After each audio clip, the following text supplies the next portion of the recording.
I'm Eugene Ralph, and I'm here with Jessica Lewis, and she's running for a judgeship here in Dallas. And so, Jessica, fill us in. Yes, well, Eugene, thank you so much for chatting with me today. I'm running for the 14th Judicial District Court of Texas, and that sits in Dallas County. It's a county-wide race, a county-wide position, and it is a civil district court, which means that it doesn't handle criminal matters. Right. And in the way that our Texas courts are set up, it also doesn't handle family law matters. Okay. It focuses on general civil disputes, Okay. everything ranging from perhaps car wrecks, business disputes, constitutional issues that might happen in the civil context. Okay. So, do you currently hold that position?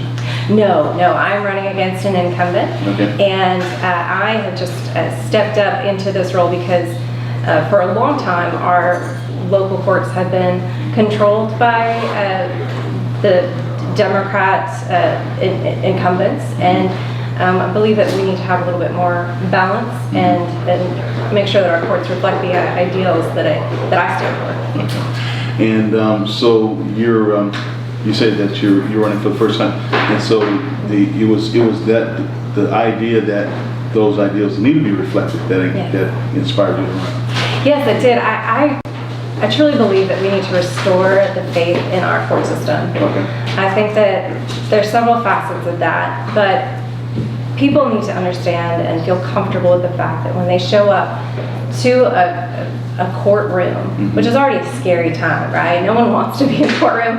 Nobody wants to have to pay a lawyer. I understand all of that, but when they show up, that they have an honest opportunity for their case to be heard. Okay. That just because of their background or their resources, their sphere of influence, what politics they have, what they look like, whether they have an abundance of funds at their disposal or few, that they have the opportunity for justice in a fair, impartial way in that courtroom. Okay. You mentioned the need for the fairness, and I think that most people, and I say most, I really hate to have to say most, but obviously everybody doesn't. Yeah. So, but the vast majority of people would agree with you that when they go to court, they expect to be treated fairly.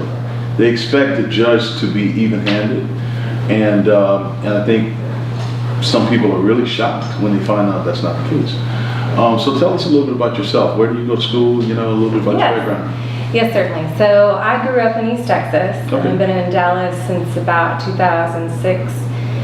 And I'm not one of those types that grew up thinking I was going to be a lawyer my whole life. Though when the clouds parted and God made the calling, it did click really well. I was like, oh, I've always been the one that loves to argue, probably in the bad way, but also in the good way, and like really dig into things and really understand. And I've always had this just a heart for the idea of justice. Okay. And so when that happened, I went to SMU Law School, graduated from there. I started my career at a law firm called Baker Botts. That is it's an international law firm based in Houston. They have a large Dallas presence, and I was in the Dallas office. I was there for several years, and then during that time, I'd also been volunteering heavily with a nonprofit that was based in West Dallas, and also does work other places in the city, called Advocates for Community Transformation. And I've been volunteering with them, and they had asked if I'd consider going on full-time staff there. Felt called to do that, went there. What they focus on is trying to bring peace, shalom really, and healing to neighborhoods that are battling crime, and representing residents in those high crime neighborhoods to use civil cause of action. I mentioned this is being a civil court that I'm running for.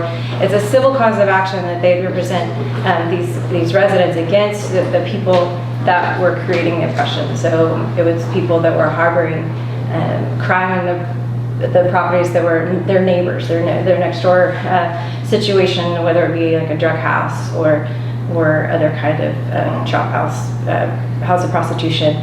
That was really oppressing the people, the residents there. And so I've got really connected with other neighborhoods in Dallas that I had been very limited in where I lived, where I originally started before law school. I just like had my little stores that I went to get groceries, would go home, work, go home, work, go home, get groceries, go home, and then going to law school and just have very little means there, and so just kind of focused on a small narrow world. And it really wasn't until I was able to really own the idea of the law degree, and own the idea that while many people would say there are too many lawyers, they are still limited in compared to the general population, and that is a gift that should be used to bring about justice, reconciliation,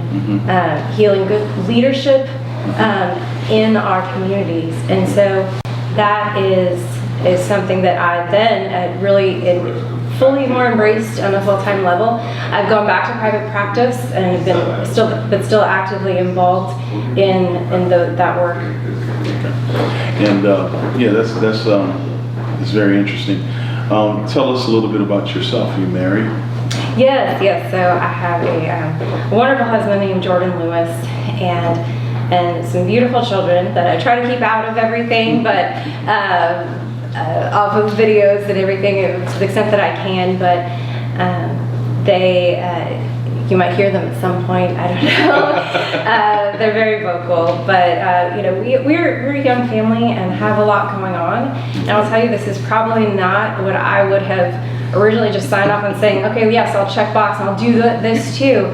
But I truly believe that because I love my kids and want to make sure that this world is going to be a good place for them to grow up. I know there'll always be injustices. I know there'll always be issues, but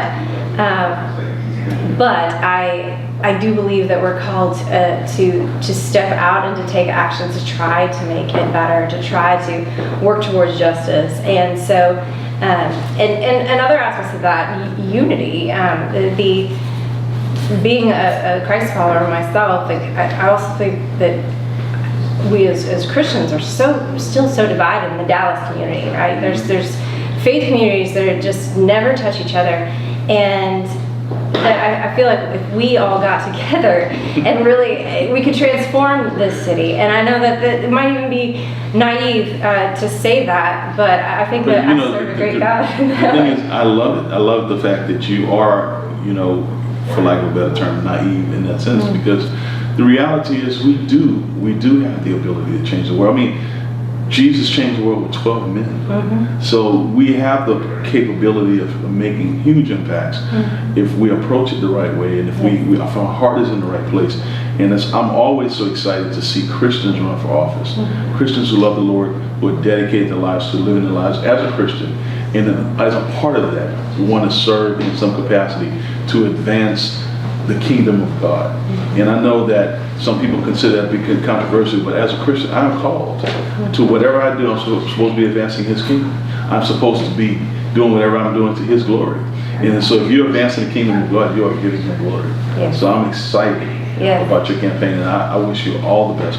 And so I was going to ask a question, but you answered. I was going to ask a question, but you answered before I asked it. Well, that's great. Well, I was going to piggyback on what you said, though, because I think I have the message that I want to share for the general, like everyone, right? Which is the idea that I want to restore faith in our court system, just the little f faith, right? In our court system, the fact that they should work and they should be fair and impartial.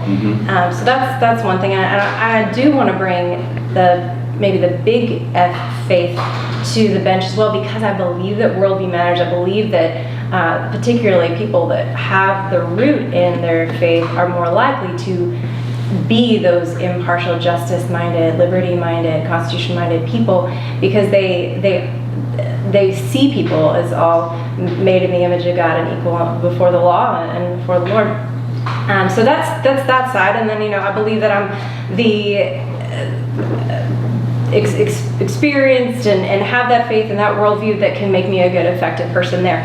But for the faith community, I have a second message too, which is twofold. First, I would say either get involved yourself and be willing to step up and stand up in these spaces where we so need people to do that. And then the second, make sure that, like, stand with the candidates that actually reflect those values. Don't just blindly and just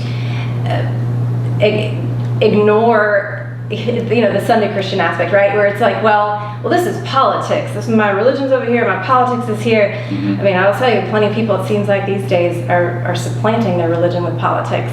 And I would say that for those who follow Christ, they need to be very much infused. You know, I have to admit, I didn't know you. I did not. I just heard your name, and you know, I mean, people have mentioned to me. I mean, of course, you know, you're running as a Republican, so I'm going to vote for you. Yeah. And I was hoping, you know, that this person, obviously, I figured your judicial philosophy would fall in line. And even though it's not much in the way of judicial philosophy here, but it does play its role in how we, you know, I would say if you're talking about judicial philosophy, it's going to be something that's akin to, we're going to follow the law, versus one that says, I'm going to be an activist. If I don't like the law, I'm just going to rule the way I want. So with that in mind, I was going to be inclined to vote for you anyway. But to listen to you explain what you're saying and what ultimately what you'd like to do, what you believe the church, those of us who are members of the church, should be doing as far as advancing our narratives in various ways through community, through civic duty, it's just exciting to hear. And it's exciting, you know, I honestly, my heart longs for people to run for office who are like you.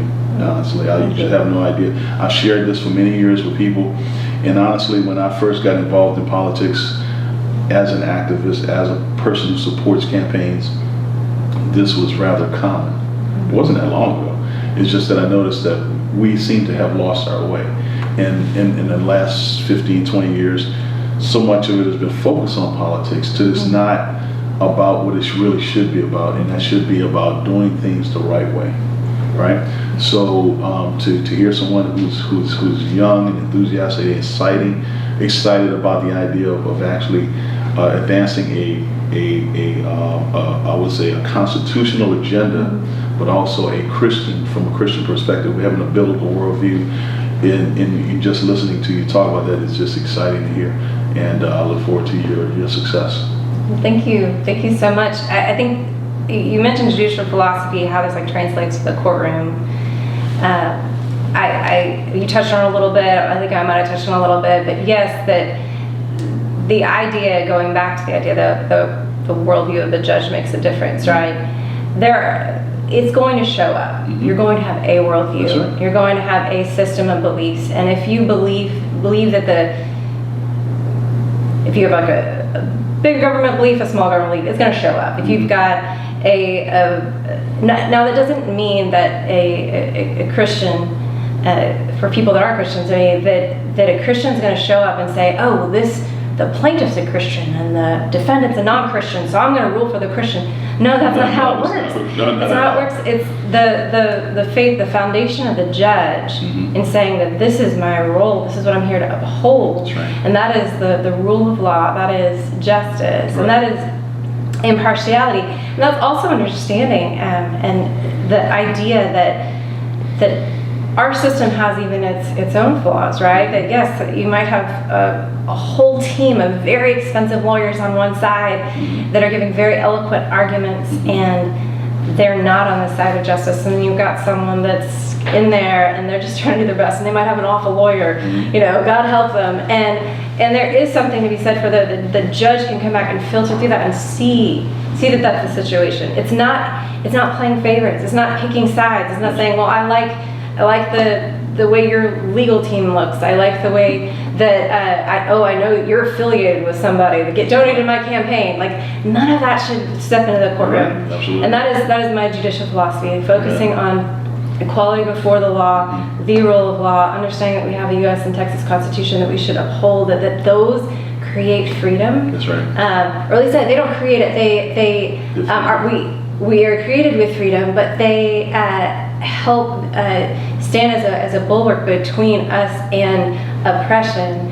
And so those are things that I think that all of our courts should have. They should have that foundation. And I'm concerned when I see that when the courts become maybe so politically driven and specifically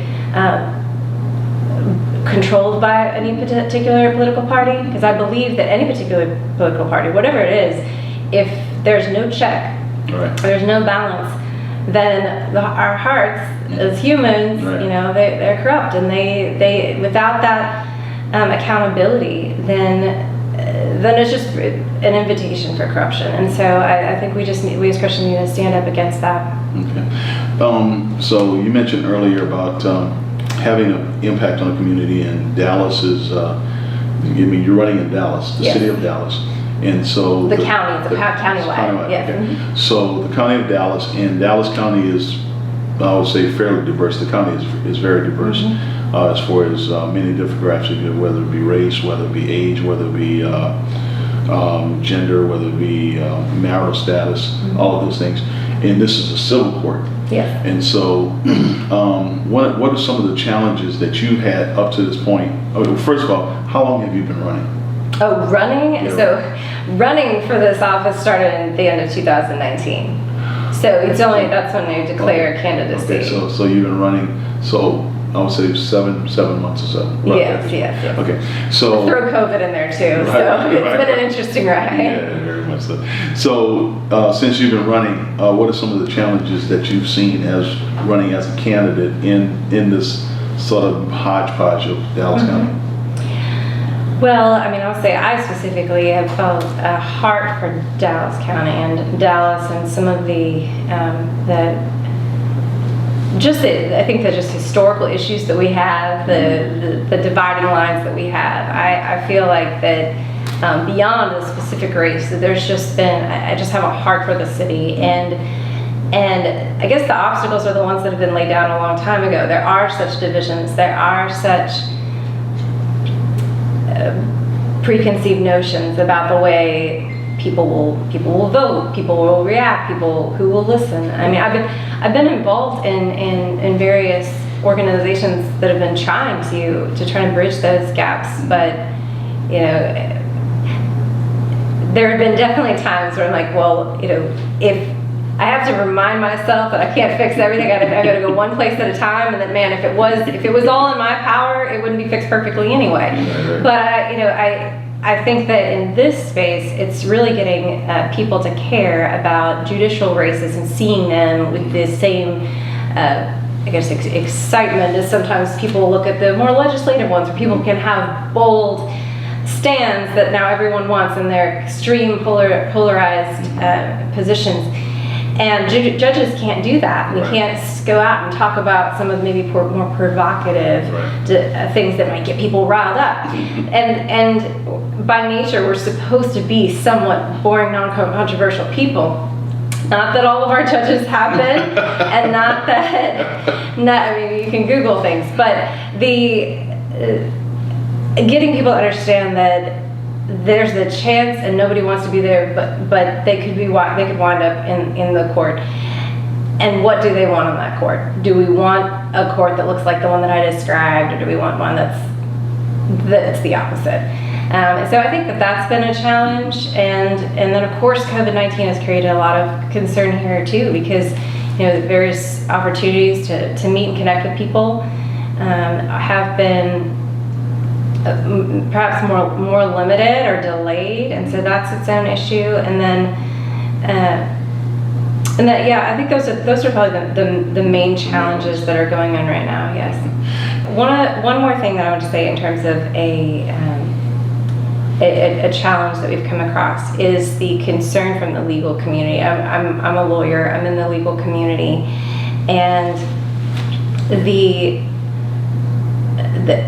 there's a lot, you know, the idea that you can't fight at City Hall. There's that aspect of it. And I have run across a lot of folks that are in the legal community that desperately want change in the court system, but cannot or don't feel comfortable. They can, but they don't feel comfortable standing out against those issues because they're concerned about what blowback they'll get professionally. Because you know, if you go against against a judge, and then you have to try a court in front of him or her, then that is an issue. And so I would say that there's also that as a concern. That So would you repeat that? Because I'm not sure I heard you. yes, yeah. So in the legal community specifically, with lawyers in the lawyer community, there is concern about actively supporting, promoting, advocating for a non-incumbent judge. Oh, okay. So because the incumbent judge, the ones that are in power, and currently it's pretty well settled there, in some of these courts at least, that they're concerned about the potential blowback, right? You don't want to put your name out against. If you practice in those courts, you're not necessarily putting your name out there against folks. So Jessica Lewis, yeah, you're running for a judgeship here in Dallas County in the civil court, and can you tell us specifically what court that is again? Yes, it's the 14th Judicial District Court of Texas. Yes, it's a countywide race. Yes. Okay. 14th Judicial Court of Dallas County, in Dallas County. Okay, and I would say just summarizing it, can you tell us a little bit, just kind of summarizing what you want the audience to understand about you and your race? Yes. Well, in short, I would say that I'm on a mission right now to help restore faith in our courts. And that has different sides of it. That both is the opportunity to get justice in your court, if you have to go in the courtroom, that you know that the judge presiding over the case is going to be impartial and is not going to be swayed by the powers that be or the resources or the background or anything about you or the other side. That's one aspect. The second aspect is that I think that the worldview of the judges matter, and that my worldview particularly puts me in a position that provides a foundation for being the person that will foster that environment of impartiality, that will help foster reconciliation and healing in our communities, and by providing a truth-seeking and justice-minded courtroom environment. And also, I do think that should also step outside the courtroom. To add a third thing, I think that judges are leaders in the community, and that we want judges that care about these issues spreading from the courtroom beyond into the community, so that folks know that their rights, they know more about the scary legal system, that they understand that there are rights and a constitution and freedoms that they have and that should be protected, and all of these things are things that I'd like to see restored in the courtroom. Okay, that's pretty awesome. All right, Jessica, I'm saying it correctly? Yes. Yeah, it's been a pleasure to meet you finally, and I definitely will be doing everything I can to help support your campaign. Thank you. And I wish you all the best. It's such an honor. Thank you so much. Absolutely. I appreciate it. You're welcome.